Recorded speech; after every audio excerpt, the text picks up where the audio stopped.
It's the Misfits. Hey everybody, we're back. It's day 11.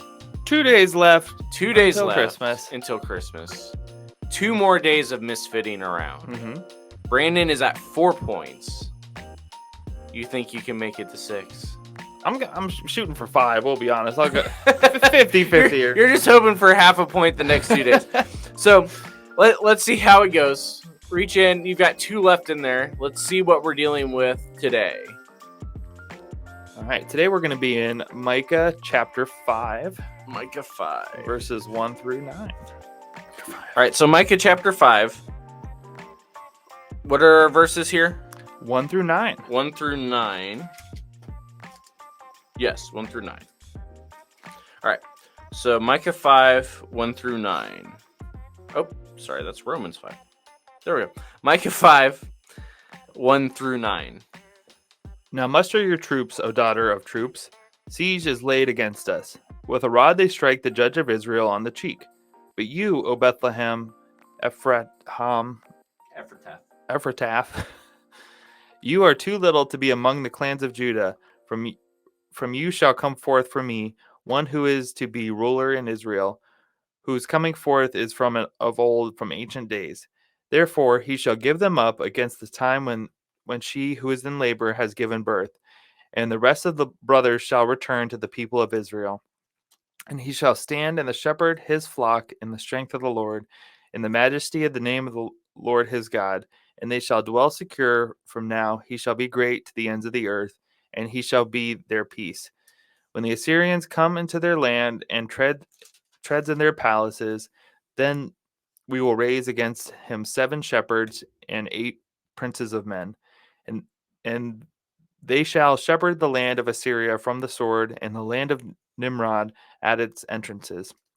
And he shall deliver us from the Assyrian when he comes into our land and treads within our border.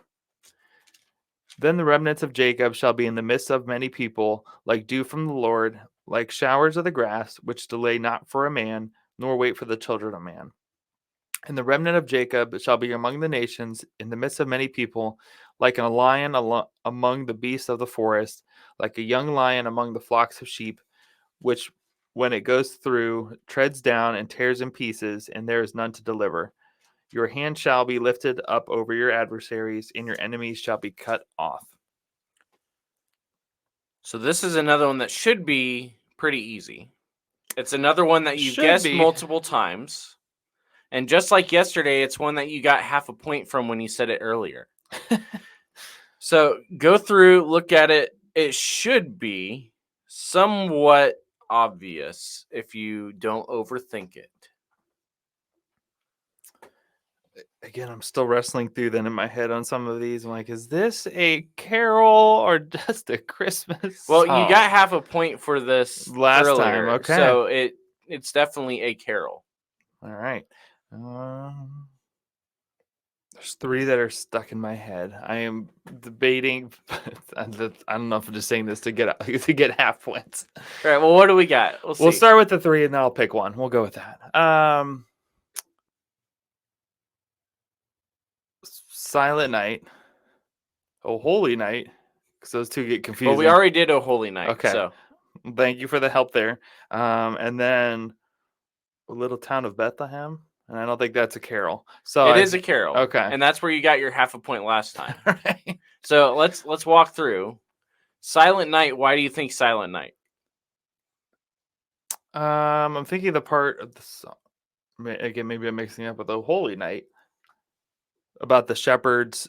Well, I was thinking of the shepherds watching, but maybe I'm in verse 4, but I think that's a little different. Yeah, those are not literal. Well, yeah, those the shepherds it's talking about in verses 5 and 6 are not literal standard, shepherds. okay. That's the prophecy part of it. Number 4, though, he will stand and shepherd them in the strength of Yahweh and the majestic name of Yahweh his God, and they will live securely. For then his greatness will extend to the ends of the earth. Who is that talking about? That is the good shepherd, right? Mm-hmm. Jesus. Yes.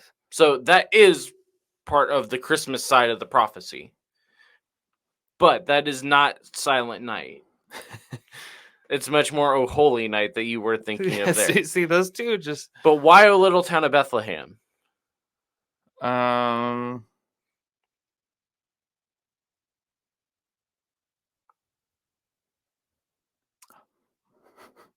Partially because it's talking about the ruler of Jesus being born in the town, so that's what I was... So it's the town of Bethlehem, and what is it called, the town of Bethlehem? Why is it called that? No, I said, what does it call it?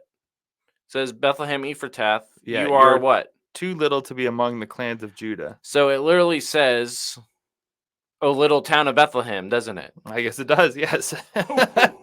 Yes, that's what I said. If you don't overthink it, it's very obvious. Which is not like me. I always overthink it with these. That's why you like these. That's why I love doing this to you. So yeah, it's O little town of Bethlehem. And again, this is a passage that gets read every year, but we don't realize it because it's part of the Christmas story. Bethlehem, even though you are small, a ruler is coming. And not just a ruler that will shepherd the nations. We read this passage already actually this year when we read Matthew 2, because this is the passage that Herod's people hand over to the wise men. The wise men had figured out the prophecy that it's a king, it's going to be a global king, and that when he was born, this star would appear. They need to come and worship. Herod's people figure out Bethlehem, and they figure it out from this passage. Because out of Bethlehem, even though it's the smallest among the tribes, that is where the Messiah is going to be born. This is also part of why in a current event sort of thing, this is part of what Christians forget about with the nuance as far as what goes on with the Israel-Palestine conflict. The city of Bethlehem is not in Israel. The city of Bethlehem is now in Palestine. Jesus would be born in Palestine today as part of the suburbs of Jerusalem and everything else. Yeah.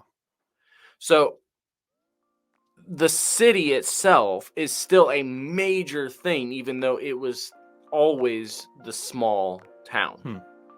Now, this carol specifically is actually an American carol.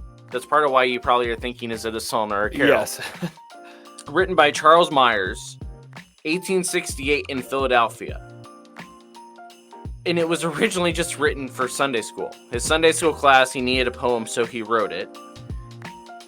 But it brought about a sense of peace and a sense of hope for a post-Civil War city in Philadelphia. And so it ends up spreading because it's bringing about a sense of peace among a war-torn nation. He wrote it after he went to Bethlehem and toured, brought it back, gave it to his Sunday school class, and then it just spread and spread and spread and spread, which is kind of poetic. Yes. As a poem.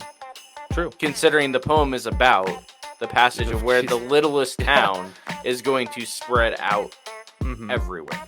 So you got your point. You are at 5. We have a chance at 6. We'll see how this goes tomorrow for day 12 of the 12 days of Misfits.